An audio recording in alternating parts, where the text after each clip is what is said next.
Hey folks, I'm Layman Pascal, and this is the Integral Stages author series. Today we're talking with the Meta-Marie Kondo, Alyssa Allegretti, about her book, or sort of book, or anti-perfectionist mess in progress called The Only Constant, How to Stay Somewhat Stable and Organized During Times of Transition and Grief. We will be exploring inner and outer housekeeping, the relationship between dream and reality, and I guess what I would call trauma-informed strategies for how to keep it together when you're falling apart, but also how to really fall apart. Because I think non-judgmental dialectics and the mixture of deep empathy and deep pragmatism are part of what I've really been enjoying in the parts of her book that I've read so far. Hi, Alyssa. Hi, thanks for having me. First of all, Facebook told me it's your birthday tomorrow. Is that true? It's true, yes. Well, happy birthday, and you are the first and last guest I will ever wish a happy birthday on this show. Oh yeah, why is that? I'm against it in general. I'm breaking my rule just for today. Is that because there are too many birthdays? Too many birthdays, and it sort of floats at a level of social engagement I tend to avoid. Plus, I don't want to be responding to what Facebook tells me. Got it. Got it. Well, yes, thank you all the same. And thanks for referring to me as the Meta Marie Kondo. I really appreciate that and might borrow it. So I want to dive into the writing project and all the ideas that tangle into that, but maybe we should backtrack a bit and get a sense of how you got here. What's an Alyssa Allegretti? Where does she come from? What's she been doing for the last few decades? Well, my life has been informed by limitation. So I ended up in this line of work because it was the only thing available to me. And I was very determined to continue to deepen in spiritual practice and expand through personal growth, regardless of my circumstantial limitations. So I experienced an unplanned pregnancy in my early 20s and found myself coping with the effects of single parenthood and poverty not long after that, and felt really frustrated that I couldn't pursue advanced educational training or take certification courses or pursue alternative education modalities because I didn't have the time, money, or energy to do those things. And so I put my attention instead on everyday life, domestic life, and the demands of managing a home with the belief that all the lessons are in all the things and everything was still available to me if I showed up with full presence and coherence and just really paid attention to what I was learning through engaging with everyday life in this way. And that turned out to be true. I did learn a lot. And after a whole other series of events, a marriage, a divorce, a second baby, chronic illness, caring for an infant who is more medically fragile than average. All of a sudden, I kind of had one of those dark nights of the soul moments where I lost my marriage and my housing in one fell swoop and had to figure out what to do to support us. And so I randomly hurled a housekeeping workshop into Facebook, and a bunch of people signed up for it. And I realized that I had something valuable to offer and kind of invented my own job. And now that's what I do more or less full time. I teach people right relationship to home and housekeeping. Nice. I love the idea that, it seems to me that the Dharma we've gotten historically has been sort of predominantly skewed toward people who unearth their wisdom in certain particular environments, monastic and ascetic and things like that, when really Right. you should be able to unearth it in any environment. And we don't have a really good sample of the world's wisdom unless we're able to um, draw together Dharma generated out of all kinds of different modes and types of living experiences. So I really appreciate that. Yeah, and Also, you mentioned to me yeah. home is a very monastic environment. Like it is a temple of sorts, and it does have this quality of being set apart from the larger world, but also, revealing the kinds of patterns that we see in the larger world. So it's a microcosm. Okay, let me read a quote. This is from the book. Our home depends on our personal resources to operate, but if we tend to our home as a living ecosystem, or with an approach of life logistic hacking, like biohacking for household management, our home also replenishes our personal resources. We can work on our relationship to home and housekeeping to intentionally create positive feedback loops, and over time this becomes more of a self-sustaining ecosystem rather than a drain or constant frustration. Of course, maintaining a home during times of transition and grief is impossible, like it's actually impossible. Now, first of all, I love the phrase biohacking for household management. But let's talk about, on the one hand, how a home can be set up to replenish you, but on the other hand, how and why it's impossible to maintain it during periods of transition and grief.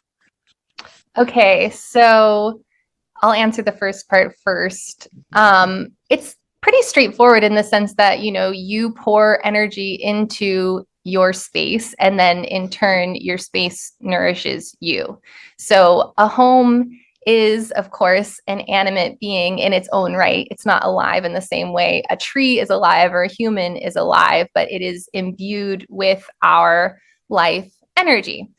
So, it's one of those like what we put in is what we get out kind of things. And it requires a certain kind of just like ongoing movement, ongoing maintenance in order to nourish us. So, although we're accustomed to thinking about this as like a thing I pour energy into and get nothing from in return, or something like that, like this real drain, this real drag, one more thing for me to do. In fact, by pouring care into our home, we're extending kindness to ourselves, and we're creating the conditions to extend care to our families, to our creative projects, to our work pursuits. So that is, it's part of like the larger ecosystem of managing our life logistics. And can you remind me what the second part was that you asked? Yeah, why is it impossible to do that in periods of transition and grief? Oh, because self-sufficiency is a myth. So that's a really big part of why it's impossible. And because during periods of transition and grief, we have a lot less personal resources to work with. So I think, part of the reason I phrase things like that is honestly just to be relatable, because people connect much more easily when I talk about how hard it is. And there's a lot, I have to really connect with the hardship for quite a while before people can believe me or trust me when I begin to speak of possibility and ways that you can make it easier for yourself. But ultimately, I'm just referring to limitations. Like that's a major theme in housekeeping and in life, and like creating the life that you desire. There's dream and then there's reality, and where they meet is like limitation, and limitation is not a bad thing. If you can work within the bounds of limitation, you can create things that are easier to maintain. So like, if I'm in a period of acute grief or loss or major transition, that rug has been pulled from beneath my feet, I can adjust the parameters of what I'm managing in my home, which is like that nucleus, that backdrop, that baseline of everything else I'm doing in my life, to account for how much I have to give or don't have to give at that time. So that might look like using a lot of shortcuts. So like dropping whatever belief I have that I need to be a perfect environmentalist and just using the damn paper plates and paper bowls and throwing things in the trash unceremoniously because I am just one person and I can't extend like care right now because my energy is going towards, whatever it is, finding a new job, processing a loved one's death, so on and so forth. And I can also simplify how much stuff I'm managing in my home. So decluttering is a really, really big part of the work that I do with clients. And there are all sorts of things that come up in a decluttering process around, our relationship to scarcity and abundance. And I like to say like the third path there, which is enoughness. So yeah, I don't know if that answers your inquiry, but that's what comes to mind. Yeah, that's great. I'm really kind of charmed and fascinated by the interplay between our living spaces and our psyches. You get a lot of that conversation around feng shui, and it's really interesting to think about how you move things around and what that does to you, both in the sense of, I think, like you're saying, trying to organize your space to help organize yourself, and decluttering is a part of that, but also in going easy on your space in order to go easy on yourself because your needs are different in different modes and moments. I like that duality, that dialectic. There's another dialectic that was popping up for me when I thought about this interview this morning, and that was masculine and feminine brains. Because even though I like to move things around a little bit, there's a pattern. When I come back from a trip, very often my partner has rearranged the house. Right. And for her, this is an important part of like refreshing it and regenerating the space and trying new things out. And although I conceptually appreciate that, my first response is like a physical grumbling because things were where they were for a reason. It wasn't just there. It was there because that's where my coffee cup should go. And that's where I can plug the laptop in order to have that coffee and that kind of thing. And so there's these slightly different patterns of the way we're related to and stressed by home environments and the arrangement of objects in our space between men and women. And we often talk about kind of women being more sensitive to the spatial layout, but men are sensitive to it in maybe a slightly different way. But I don't actually know. It just popped up for me, and I'm curious whether you have any sense of whether there's like a yin yang polarity or a male female brain kind of generalization about how we relate to inner and outer housekeeping. I have noticed some gendered patterns. Yeah. I mean, gosh, I'm so used to speaking with people over Facebook. I feel this hypervigilance in me like, oh God, can I make a gender generalization here? I'm going to get in trouble. But hopefully we all know what a generalization is. Yeah, the generalization would be men don't like change. Like there is some truth to that. Like, I am 90% of my clients are women. And obviously there's some like gendered socialization stuff at play there. Like historically, whose role and responsibility is the domain of the home and whose sense of self and sense of self-worth is most entangled with the state of the home or like competency in managing the home. Like it's going to be women usually, or people socialized as female. And it's pretty common that, I'll get into a decluttering or home organization project in a shared space. And, the man half of the relationship will show up with like stress and start hemming and hawing a bit and then join us, or just like get too overwhelmed and go up to the office and shut the door. But, beyond those gendered patterns, it's really just an expression of the fact that we are deeply impacted by our environment. So of course, we're deeply impacted by our home environment, which is a really, really intimate bond. We co-regulate with our home environment. We derive a sense of stability and security.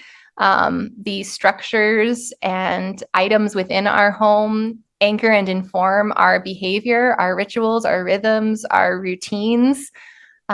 We depend on home to structure all of our day-to-day actions and abilities, habits, and yeah, it's very intricately linked to our creativity. So it is destabilizing to rearrange the furniture, but it's also really debilitating to live in a home for 30 years and everything stays the same.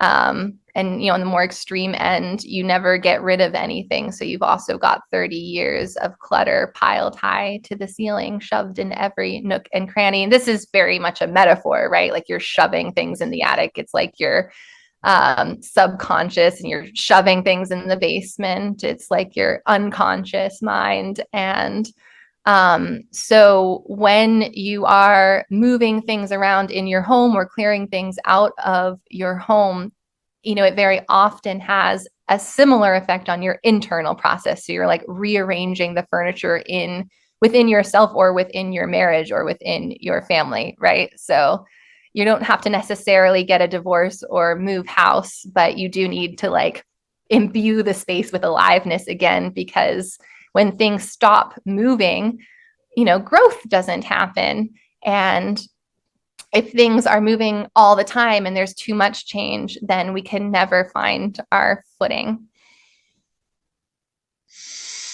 Nice. Sweet spots. Um, let's talk about the book. Where is it at? What's its current status? Well, I am releasing it in chunks over on my new Substack, because otherwise I wouldn't do it at all. And because I'm a big fan of stacking functions. So, I need to be churning out content as part of my work, part of my marketing, and how I connect with an audience and people that I can potentially work with. And I also need to be working on this ebook because that's part of what I want to explore this year in terms of like things I can sell, basically, other than my service. And I am first and foremost a writer. So it's also an exercise in just like better integrating that part of what I do and who I am. And it's very humiliating, first. And I'm using that word in the way that my friend Hannah Taylor, who's an amazing love and relationship coach, uses that word. She says like humiliating evokes humility. Humiliation evokes humility. So, releasing a first draft is very cringy. First drafts aren't very good, and I have to stretch my nervous system capacity for sharing work, sharing ideas that are less polished, more half-baked, more disorganized, and not quite fully formed. And also, I just have to do it. I really run the risk of like endlessly thinking about the thing I want to create and feeling the potential of it and never actually doing it. So yeah, I think stretching capacity for releasing a first draft is also just stretching capacity for learning by doing and like making bad art so that your art can become better with time. Have you been experiencing a kind of analogy between like organizing households and organizing mind, ideas, and words? Like, is there something similar? Yeah, I've been thinking a lot about structure lately. Like what do structures do? Different forms of structure. There are tangible forms of structure like organizational bins and storage pieces. And then there are more intangible forms of structure like an outline that you might create for a slideshow or an ebook. And again, that's that pattern of like limitation. So you need parameters, boundaries, limitations, and structures to hold all of the more like nebulous, alive, moving, changing sorts of things. And you need structure to hold what you have and maintain what you have. So, our culture indoctrinates us, and even our personal growth culture indoctrinates us with this belief or this paradigm of like limitless growth. But I think that's actually quite dangerous. And instead, what we should seek to create or understand is regenerative growth. And I think you really need, structure to do that. So yeah, the Substack and how I'm writing this book is also a form of structure. Nice.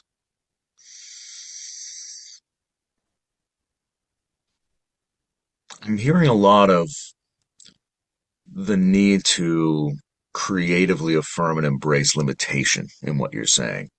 And I'm curious about what it requires from the human heart to be able to do that. Why do we dislike limitation so much? And what does it require from us emotionally to have a positive attitude toward it, or at least an attitude of experimental engagement with it, such that it might be something useful for us? I think we struggle in our relationship to limitation because, again, we've internalized all of this messaging that the sky is the limit, that we should shoot for the stars, that we should, dream big. We can and should transcend, so it's really struggling with limitation. It's like struggling with our basic human limitation. And it's also struggling to some degree with reality, which has its own kind of rules, like it operates in its own kind of way, regardless of what we desire. So our desires matter, but, they're always going to collide with either our personal limitation, the limitations of our life circumstances or societal circumstances, and then also just the limitation of reality. In a lucid dream, you can fly, but in waking life, you can't.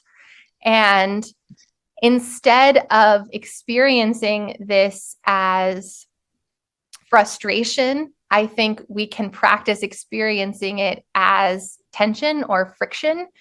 And,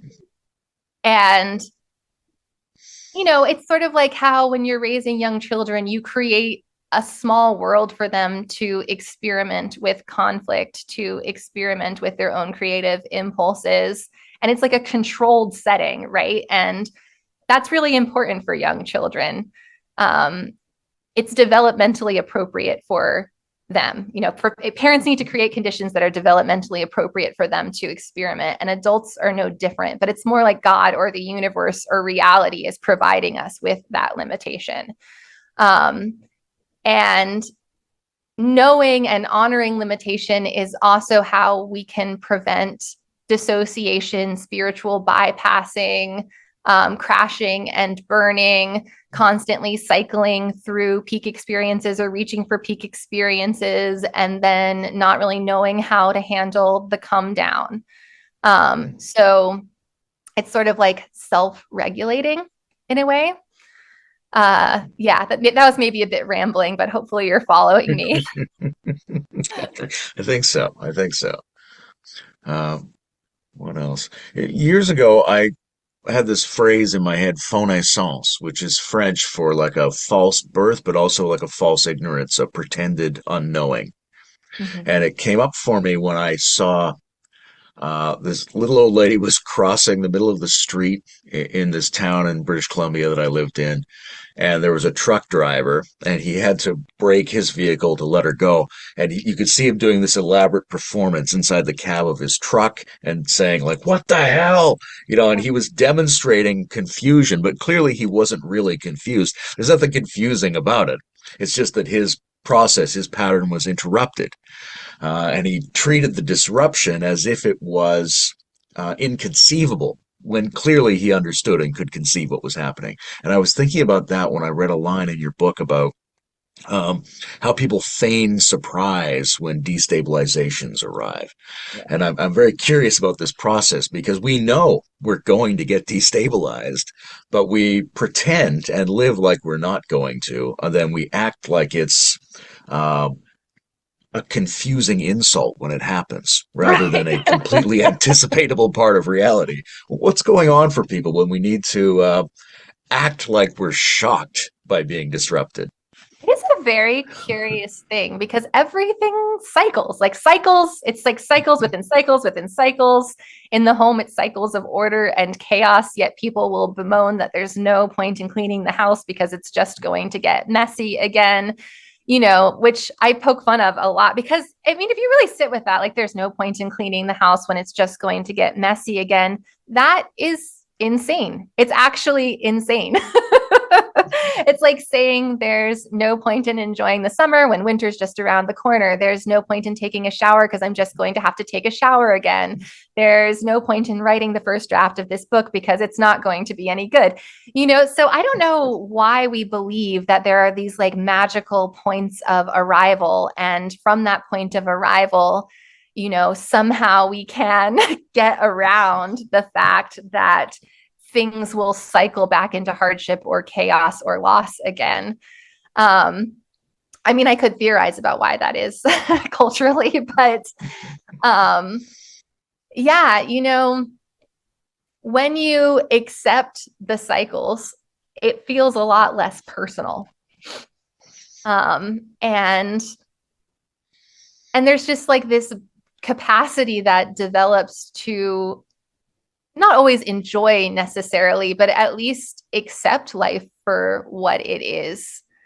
Yeah, like I'm at the point now in my relationship to mess and home and maintenance where there's no charge around it anymore when the house falls apart again. And I can spring into action and get it back to a good set point again and return to my maintenance practices again without having to do all of this work around the frustration that I might have felt in the past. Just because the home is messy again, or, I put all of this effort into it and now I have to do it again, so on and so forth. I like to describe it like, maintaining the home or like showing up for life. It's not a stone carving, it's a sand mandala. That's what the sand mandala is about. And of course, ultimately we can't take anything with us when we die, so on and so forth. So this definitely all teeters into death practice, but yeah, of course I think we're just reluctant to look at the inevitability of loss, the inevitability of change, the inevitability of destabilization, the inevitability of the fact that when things come together, they will eventually come apart, because that part is really challenging. It's very unfun. It's very draining, especially if we're going through that alone and we're not nestled within, a system of relationships with other humans or non-human beings. And we just get tired. We just get really tired sometimes and don't know if we have it in us to go through another period of loss and destabilization. But with time can come to accept the fact that life doesn't really owe us anything. And when we do things to improve our quality of life, we do it for ourselves. We do it knowing that it's always worth it to address like the forms of suffering that are within our control, because there are many forms of suffering that are far beyond our control. So we're just doing what we can to create little pockets of fulfillment and stability, knowing that the name of the game is that like endless cycle of, stabilizing and destabilizing, stabilizing and destabilizing again. Well, that sounds tragically sane. Um, the notion of other people is interesting. And I think somewhere in the book you're talking about self-love and self-care as a need going through periods of transition and grief and destabilization, but that's not enough. You also need community love and community care. And although it's different in every circumstance, what's your sense of some of the sort of minimum requirements for community care? Like, what do we need others to provide for us? I think we need others to provide. I mean, there really is no such thing as individuality, like we can locate ourselves as individuals within the system of relationships. So it's like that not kind of non-duality. It's not like there's anything we can actually create for ourselves. Self-regulation is a myth. Self-sufficiency is a myth. Self-containment is a myth. We can only ever do these things to a degree, but those relationships are still very much present and still very much informing our experience, even if it's like the absence of a relationship or those relationships. So, we depend on other people to distribute the labor of day-to-day life. That's a big one. So maintaining the bottom of the hierarchy of needs, and, a clean enough, tidy enough home is definitely at the bottom of the hierarchy of needs. We depend on other people to know what our role is. So our role in the family system, our role in the larger human family system or society. And of course, that is how we derive a sense of self. So we also depend on other people for identity, although I think we do confuse role with identity too easily. And our role is not our identity, and roles are very fluid. Identity is also very fluid. So yeah, purpose, meaning, distribution of labor. And I mean, our relationships with other people are kind of the whole thing. They're kind of the whole deal, like we pursue work to make money, to provide for our basic needs so that we can focus on connecting with those we love, and we can, experience life together, ordinary life and extraordinary life together. If you've ever been in survival mode, it's pretty clear that there has to be like a certain baseline in place for any of these deeper reckonings with ourself or the world to happen.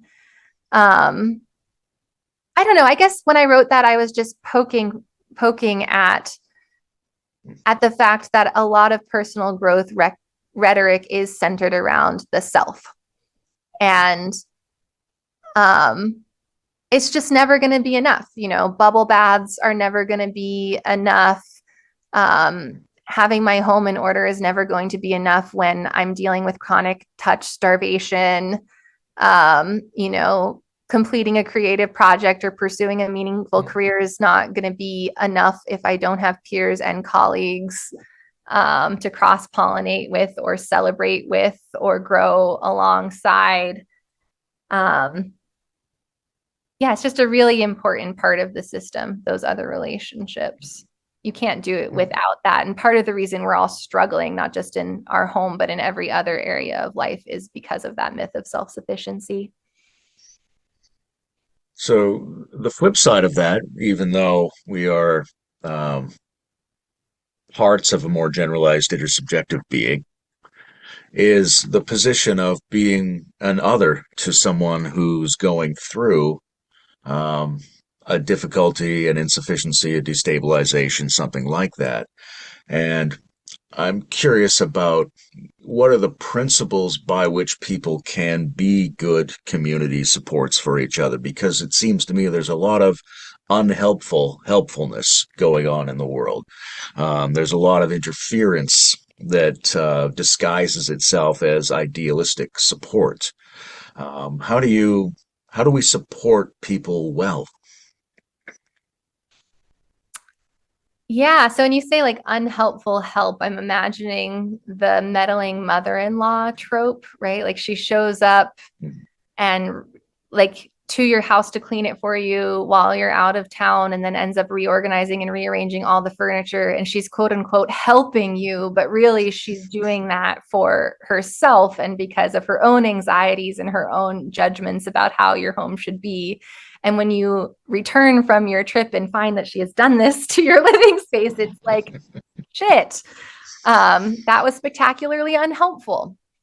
So I think one way is by asking what the system of relationships requires of us. So not like what we think is right or what makes us feel good or useful, but really tuning into what the needs of the group are, what the needs of the system is.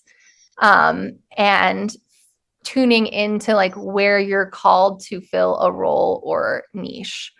It might not be the thing that you want it to be. It might not be the role or the task that you find the most inspiring or sexy or will evoke the most clout or praise or provide you with social capital or recognition or any of those things. Um, Mr. Rogers taught us about this in his song, There Are Many Ways to Say I Love You. There's a line in that song that's like, there's the listening way to say I love you. There's the being there when things are really sad and scary. Sometimes, people don't need us to come in and save them. They need us to sit in the hardship with them and work alongside them. So, they don't need you to clean their house for them. They need you to sit in the room with them while they clean their own house. Or they need you to do it with them.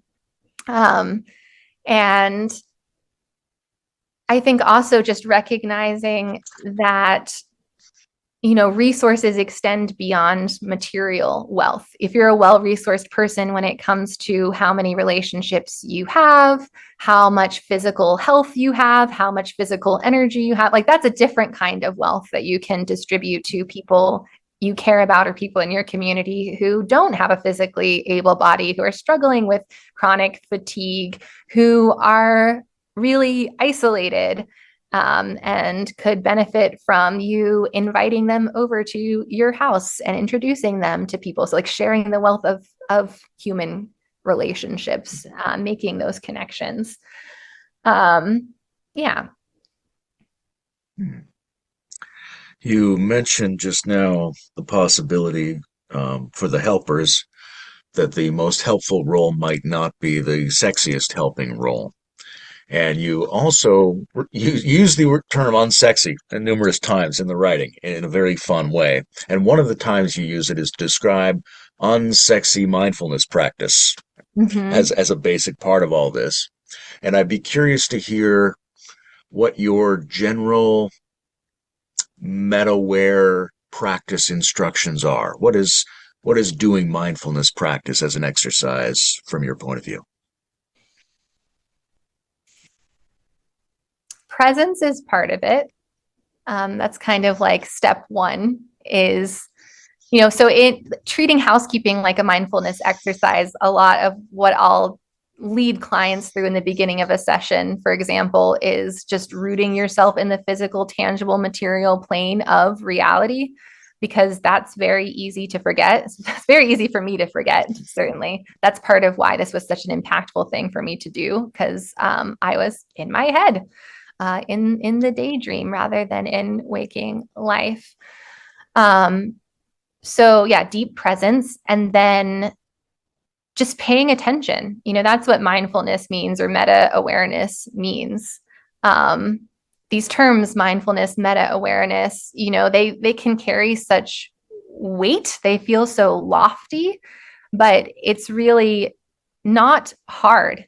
It's really very accessible. It's literally just paying attention, watching yourself carefully and with some degree of neutrality or curiosity. And if you can't be neutral, then watching your charged reactions with curiosity. So just circling back again and again and again to being with what is, being in and of what is.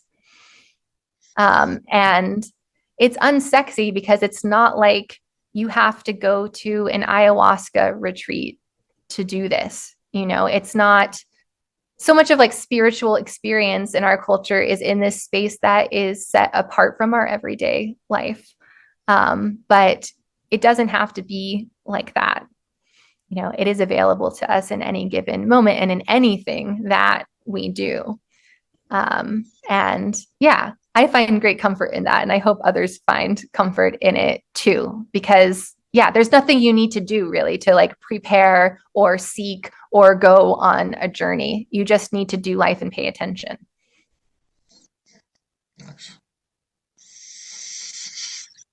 There are some slightly different approaches to anticipating the reality of disruption. I'd like to solicit your feedback on them. And I don't know if you've read any of Nassim Taleb's books, but he makes this distinction between like resilience and what he calls anti-fragility. Mm-hmm. So a resilient strategy is persons prepared to, they've set themselves up so they can handle it and remain pretty much the same even when they get disrupted. And then you were talking earlier about a kind of, let's say, an acceptance strategy that disruptions are going to come and sometimes you can't do anything about it and eventually one will come that destroys you. So there's an acceptance strategy and there's a kind of a resilience strategy, but then there's also what Taleb calls anti-fragile, which is can we prepare in ways where we will be benefited by and improved by that disruption? Can we be kind of proactively hungry for it in certain ways?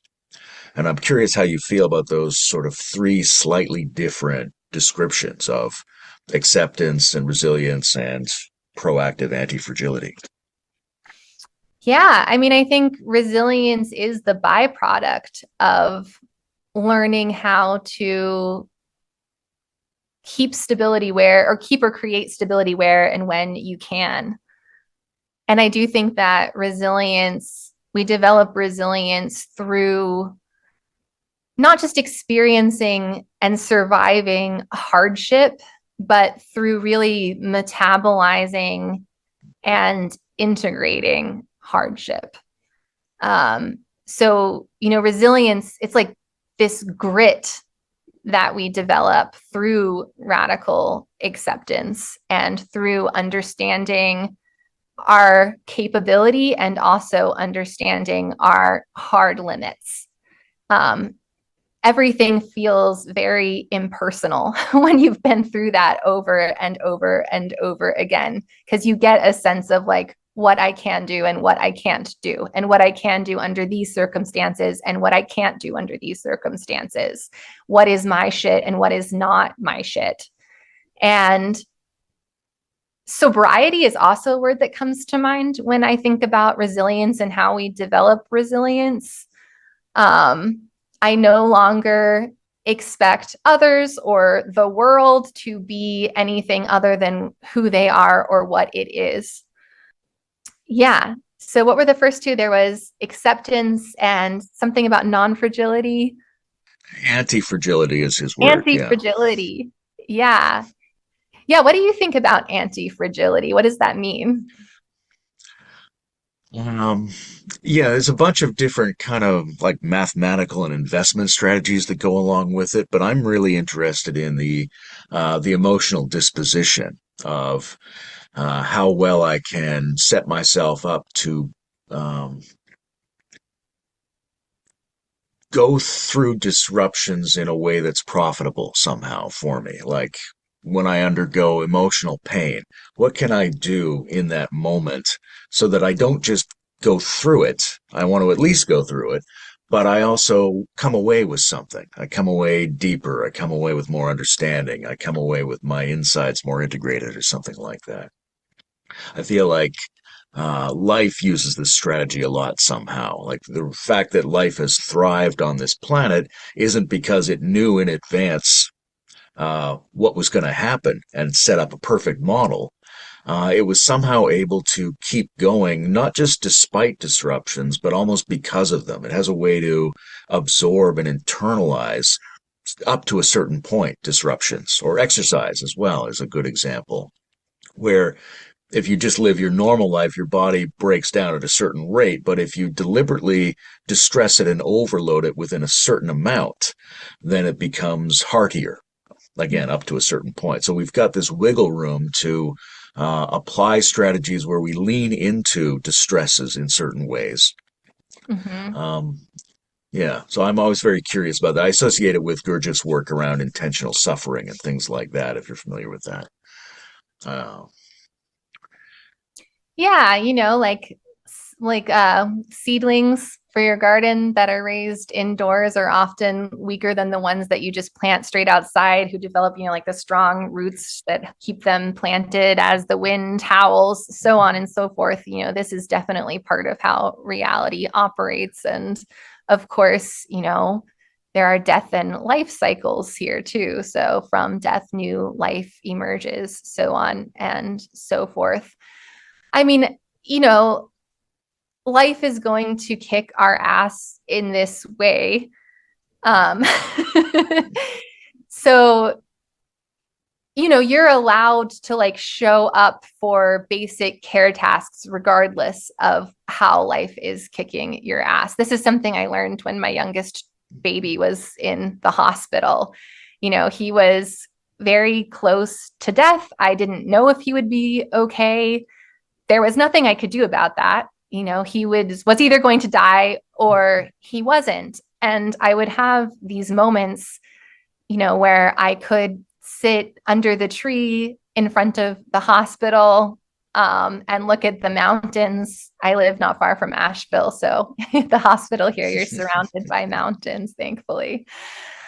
And, you know, or a moment where I'm sitting at a table having a cup of tea, you know, like breast milk leaking through the blouse, sobbing, a pile of pills on the table, my stomach cut open from a C-section.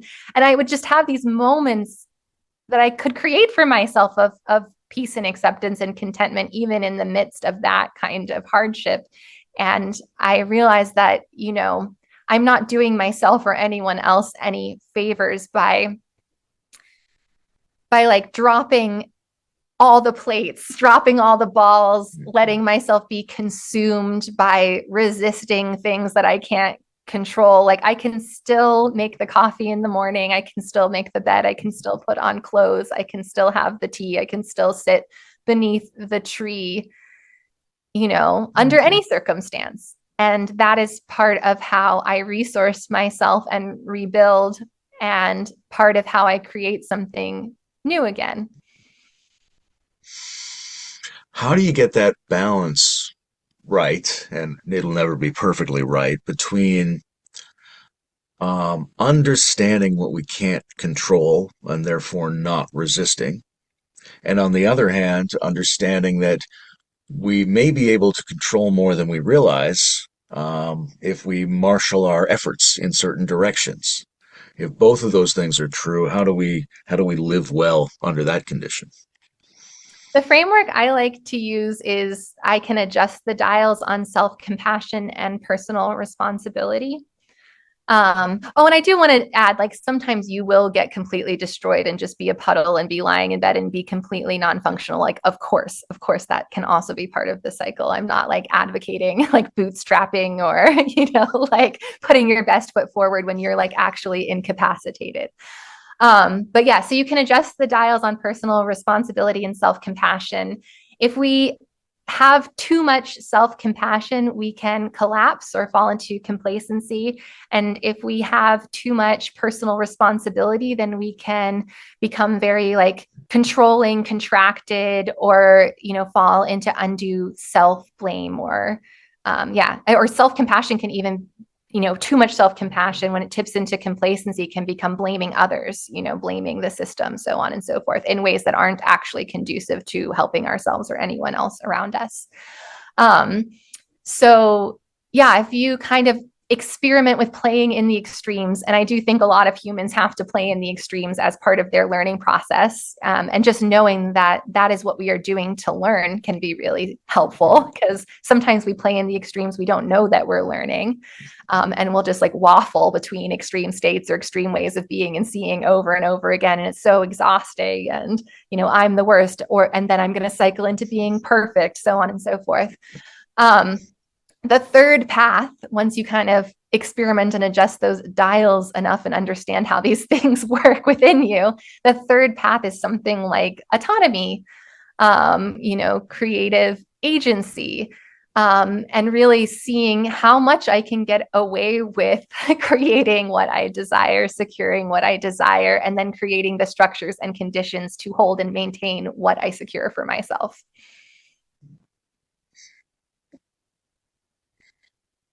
Yeah, there's so much. I feel like we're exploring we're returning to the same territory over and over again through different Yeah. angles and phrasings here.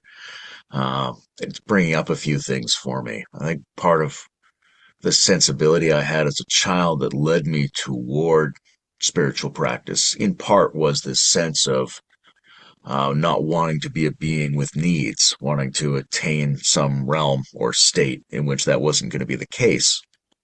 And then later in life, starting to realize that um, my own stability and well-being required me to clarify needs which were always going to only be partially understood and partially enacted, but that by accepting myself as a being with needs, not even knowing specifically what needs are, I was able to enter into forms of reasoning and forms of conversation with people that made my life better and richer. Yeah.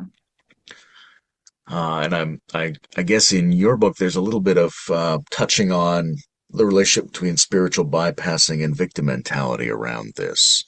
Like, victimhood is a really interesting thing because we don't want to get trapped in a victim identity. And there are lots of ways where we can productively try to have a more expansive sense than a victim identity. But at the same time, there are things about ourselves as sensitive beings that it seems like we can't really understand unless we are willing to be in the victim position sometime, understand ourselves as fragile and affected creatures. Mm-hmm. Yeah, there's a kind of frankness that we can develop over time around need and met and unmet need. I can look at myself in my own life right now and see where my needs are met and where my needs are unmet, and where I'm doing the best that I can and where there's a point of growth. And again, it feels really impersonal at this point because I've been practicing in all of these different ways and all of these different levels. But yeah, I do make a distinction between victimization and a victim mentality, or victim mindset. Victimization is something that is done to us by others or by oppressive systems or circumstances that are a result of socioeconomic stratification, sickness, things beyond our control. And a victim mindset is a psychology. It is a way of avoiding personal responsibility, a lack of curiosity about how past choices have led to our present circumstance. So it's really stretching the ability to hold all of it, which I know the sense-making community is very into. That's kind of the whole thing, but doing that on a more like micro interpersonal level. And I don't think it is that confusing. It's like confusing on the surface because people can get very protective and reactive around how they've been victimized. But there is a clear difference between when we are victimized and when we are trapped in a victim mentality. And in fact, a person who is trapped in a victim mentality is often neglecting responsibility to people who rely on them. So they're actually a perpetrator usually. So it's a very clear distinction. Yeah, I don't know. I don't know what else to say about that. Yeah. You mentioned to me that you um, were quite attuned to Osho in the past and now experience it as insufficient in certain ways. And I'd be curious to hear a little bit more about that. So I was very intrigued by his work in my adolescence. I was listening to another episode of this podcast where you had a couple of tantric practitioners on whose names I don't remember. Catherine Allman, I want to say. Yeah.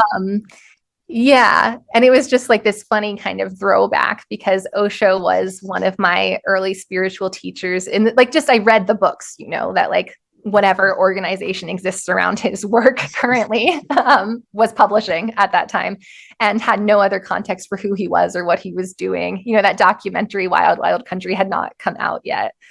And yeah, so I was, in my early 20s in a very experimental stage in my life and in my spiritual practice. And looking back, I do think that, I don't know, like, he may be a potent example of like what happens when we're not in a healthy relationship with larger circumstantial limitations or like the limitations of human beings, and instead are focusing on limitlessness and possibility and what we can do when we just deconstruct the shit out of everything with not enough regard for how the point of deconstruction is to then reconstruct another form of like, yeah, structure, organization, and stability to hold what we have and maintain what we have and provide us with some semblance of longevity, so on and so forth. Um, yeah, so I think my spiritual path has been one of like pushing boundaries and deconstructing everything to the umpteenth degree so that I can understand what is necessary and what is unnecessary. Um, and again, like how much can I get away with? Because limiting beliefs are very real. But so is the reality of our life circumstances and greater issues of systemic inequality.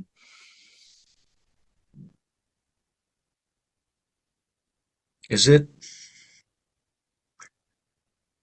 I don't want to use words like ultimately, but ultimately, is it enough to accept limit, finitude, disruption, or is there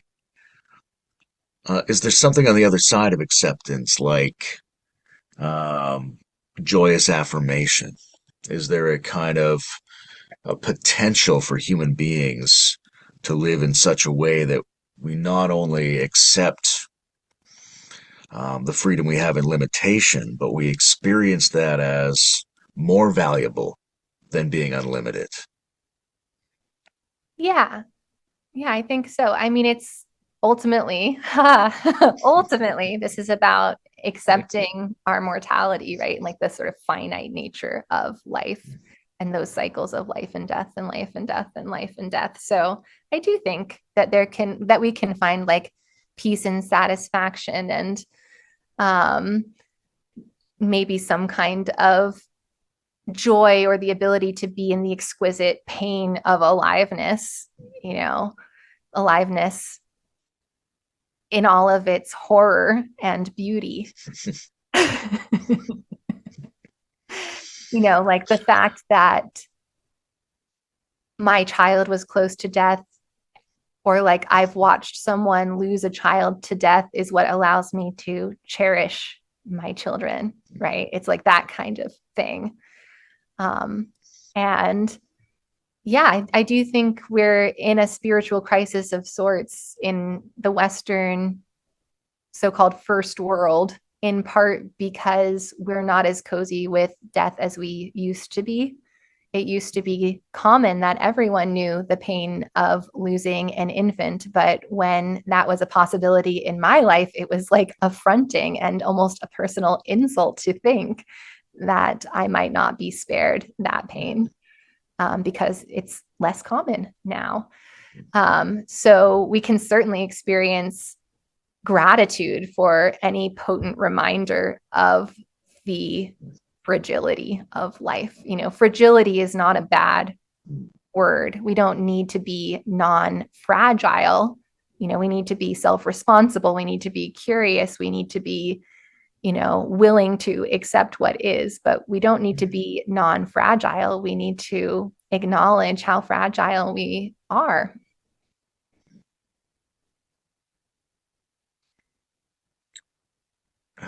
Death is one of those things where there's a delicate complementarity in my mind of how do we embrace it, accept it, understand its inevitability more, but also be, as much as we can, struggling against it. And that's not just within people, it's sort of between people too, because I'm curious what we do with a character who like has such an emotional rejection of such a basic fact of life as death that it propels them to spend their lives working on something that ends up helping other human beings survive certain kinds of death. Right. That is, does that person need to accept death more, or are they some specialized subunit of the human species, and we need them to do that complete rejection so that we can change the cycles that we're in a little bit? Yeah, well, it's another non-duality, right? Like being in that exquisite pain of being alive through getting real cozy with the reality of death will often propel people to Mm, try to make some of that pain go away. If you think about like technological advancements or advancements in medicine or, like research. I can't remember the researcher's name, but there was like a sociologist who conducted the most extensive research about male suicide, to date after his best friend killed himself. So it's like that mm, sort of thing, where like that like pain and loss, it causes you to like really sit with, again, that question of like what is necessary, unavoidable suffering and hardship, and where can we alleviate some of this suffering and hardship? Where can we protect and preserve? And yeah, so it's not even like you need both. It's like they depend on one another. What chapter of the book are you working on right now? I am still working on the chapter about internal housekeeping and external housekeeping. And I've started to work on the next chapter at the same time, which is called Transitions Are Chaotic as Fuck, which is about everything that we've been talking about, like this bizarre resistance we have to the chaos of a transitional time and how that exacerbates suffering where it doesn't need to be extra hard because of our resistance. Um, yeah, and just sort of like planning for the inevitability of chaos. Like, what does that look like exactly? Um, Also, starting to map out a chapter about preparing for times of hardship during times of ease. So, again, that's like being Mm, like no like expanding the scope of your awareness so that when things are good and solid and stable, you're extending kindness to your future self who will be in a period of loss and hardship again as an inevitability. So maybe that looks like freezer meals, or maybe that looks like stowing away extra money because you're self-employed and sometimes you make a lot of money, but inevitably sometimes you'll make less than you need, so you have to relate to the financial resources differently. Or even like preparing for impending climate catastrophe. So mm, instead of like focusing on increasing financial resources, looking at my interpersonal resources, because that's where I'm going to actually derive security. mm.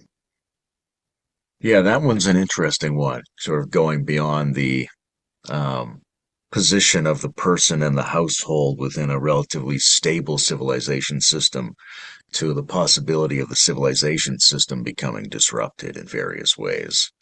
And a big part of that is social resourcing. But another big part of that is how we think about surviving and helping our loved ones survive if we can't get the basic material resources that are usually available in the infrastructure.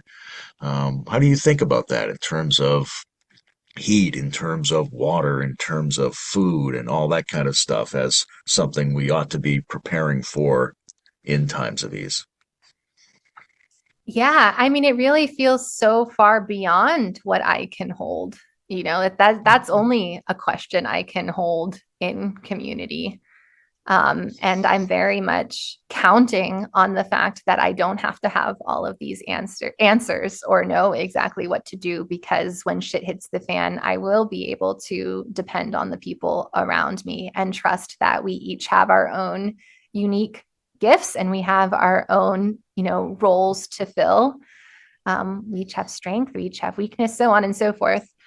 I do think that some of the preliminary skills we can develop in our relationship to home and housekeeping are things like, um, what does enough feel like, right? Because right now we're still in the effects of consumer culture. So a lot of houses are drowning in excess, and people use stuff or shopping or hoarding type behavior to cushion themselves from the feeling of like fear or emptiness or whatever else lack that they, which has also largely been created by this context of consumer culture, right?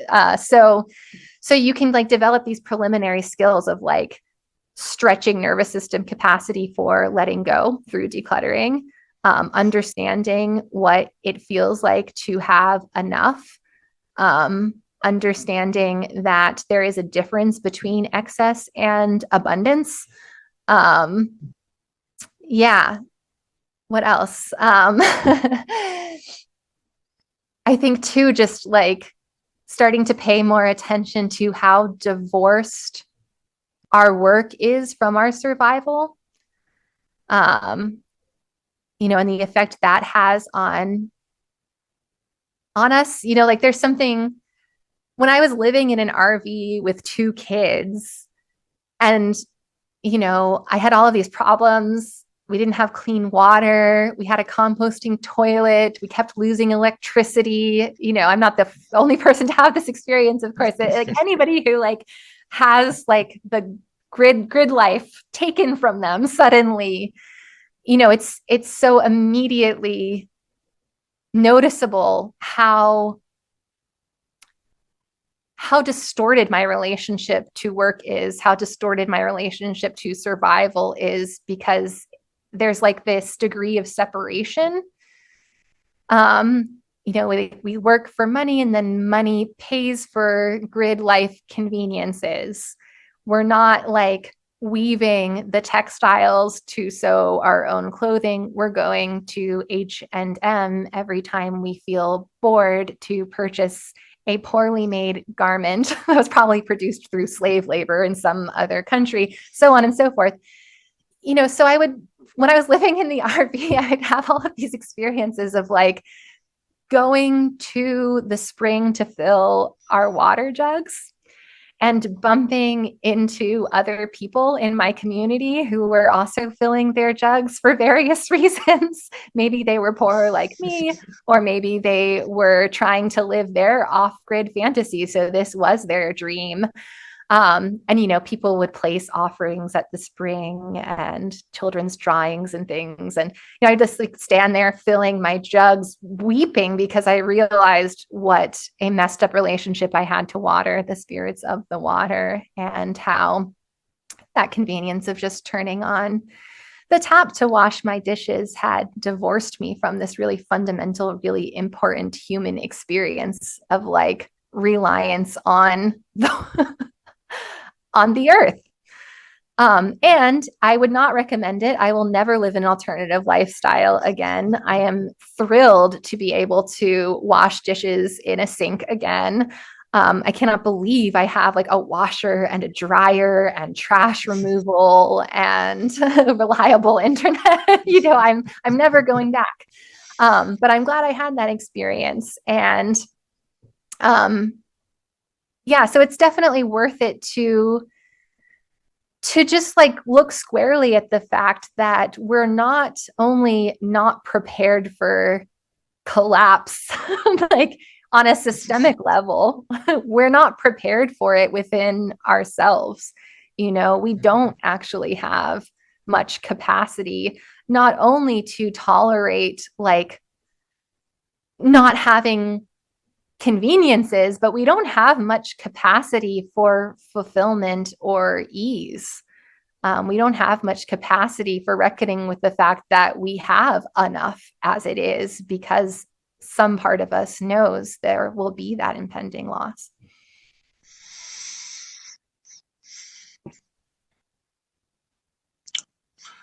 When we were talking about decluttering earlier, I was thinking also about fasting and ways of making space in the organism. And it's led me to think a little bit about where food fits into all of this, because food is something in our homes. It's intimate. There's questions of abundance and enough and excess. How have you been thinking about food and diet and that kind of thing? I think a lot about temperance, not just with food, but with anything else, again, because of that larger context of consumer culture and this fundamental confusion so many of us have between excess and abundance, and how excess really robs us um, of an experience of abundance and really understanding what that means in a deeper way. So less is more. Less is more. And temperance can be a really loaded concept because it's originally a religious concept, and a lot of people have religious trauma, of course. I think when people think about limitation, simplification, decluttering, less, it almost lands like a punishment. Like I am being told to exercise self-abusive discipline and deny myself, when in fact, temperance is about creating the conditions for like pleasure, like the enhancement of pleasure. If you eat an entire chocolate cake, you're going to get sick. But if you eat one piece of chocolate cake, you can delight in the experience. So the way that I like to organize and maintain my kitchen and manage my food is by shopping according to staple items. So I'll buy the same things over and over again. And then if I get bored of them, I'll like change it up a little bit, of course. But you walk into a grocery store and it's completely overwhelming. Like for me, it's utterly debilitating because I have an ADHD brain and stuff. So it's just way too many options. I don't know what to do. I buy, it's really easy to buy things you don't need or go for the impulse purchase or the novelty item, we're these novelty seeking creatures, so on and so forth. But when I stick to my staple items and try to keep those as simple as possible too. So like vegetables, meat, greens, whole food ingredients wherever I can, and then just like really minimize the convenience foods. I'll get convenience foods when I have low personal resources. I'm depressed. I'm in transition. There's not enough of me to go around, that kind of thing.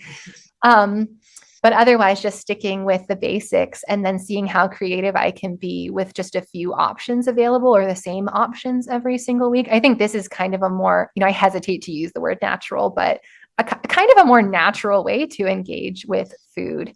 Like in a more indigenous culture or in a culture where food sources are more localized, you're going to be working with the same basic ingredients, the same basic foods over and over again.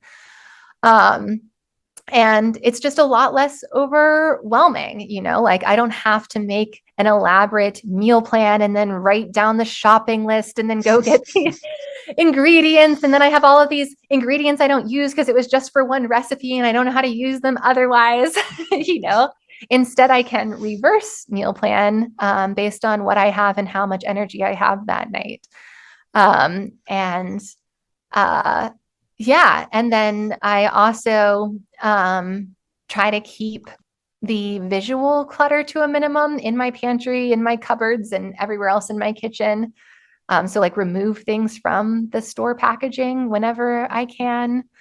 Because again, like my brain just can't register. Like I open a pantry and it's like boxes and words and advertisements and plastic wrap and things that are half open and half closed and shoved to that, So instead, decanting things where that makes sense, or putting them in a basket with a label. What a concept.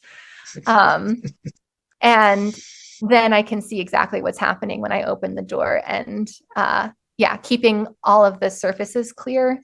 So the counters as clear as possible, the table as clear as possible, because that's like my blank canvas space. If I feel stuck around like what to make for dinner, or we haven't been sitting at the table and lighting a candle and spending time with one another, instead of like trying to change myself, I might just change my environment. So like this is actually an issue of the fact that the table is full of shit, or I haven't washed the dishes in 3 days. So instead of being hard on myself, I'll just focus on the environment and go from there. I like the um, impulse to simplify the food process. I'm always struck by, especially having kids in the house, it's easy for them or our discussion with kids to be like, what do you want to eat? Pizza, all right? Mhm. Something where the concept comes first and then you go and serve the concept, as opposed to what do we have and what Right. will we make out of these pieces? But that can be overwhelming, both culturally, it's not primed, and for different kinds of brains, and children's brains like simplicity and enthusiasm. So it really does seem like simplifying what you have and how you have it laid out makes it a lot easier to build something from the ground up out of the ingredients rather than trying to think top down from the concept of a meal. Yeah, and you really, in a culture of excess or overabundance, you have to tell yourself no in order to ever experience fulfillment or pleasure. Like I tell my kids no to ice cream during the cold seasons, even though ice cream is always readily available to us, because the joy of ice cream is robbed from us if it's something that we have all year, anytime we want, depending, like, yeah, depending. But it's delightful when it's a special treat that you get on a hot summer day and it's something that you look forward to seasonally. Um, so yeah, I think we need to rebrand and reclaim temperance because that's what we need. We need to be able to, impose healthy limitations upon ourselves in a culture of excess and overconsumption. And that's not to say that, this is like a pursuit of purity, like ethical purity or puritanical lifestyle achievements. Our puritanical lifestyle achievements are so easily confused with personal growth in our culture. Again, I'm like a big advocate for like using the convenience products and convenience foods when you need to, and just being real about your limitations and unmet needs, not having enough community, not having a partner, so on and so forth. Um, but yeah, we need to parent ourselves in this way. We need to tell ourselves no. We need to tell ourselves this is enough. We need to know how to do that. That is every bit as essential a survival skill for the apocalypse as a victory garden. Well, speaking of words, of which temperance is one, what does neurospicy mean? Neurospicy is an umbrella term. So it just refers to neurodiversity. The fact that not everyone's brains work the same, and the fact that some of us experience neurological divergences or disabilities, giftedness, so on and so forth. So this can be an effect of trauma or, differences in dopamine regulation, sensory processing. Um, yeah, and even to some degree, like how plastic your brain is as a result of all of these different contributing factors that determine our neurology. So I think a lot of people who struggle with housekeeping are neurodivergent, and I realized that this is part of my experience as well, and that it's one of those things that I became adept at because it was so challenging for me.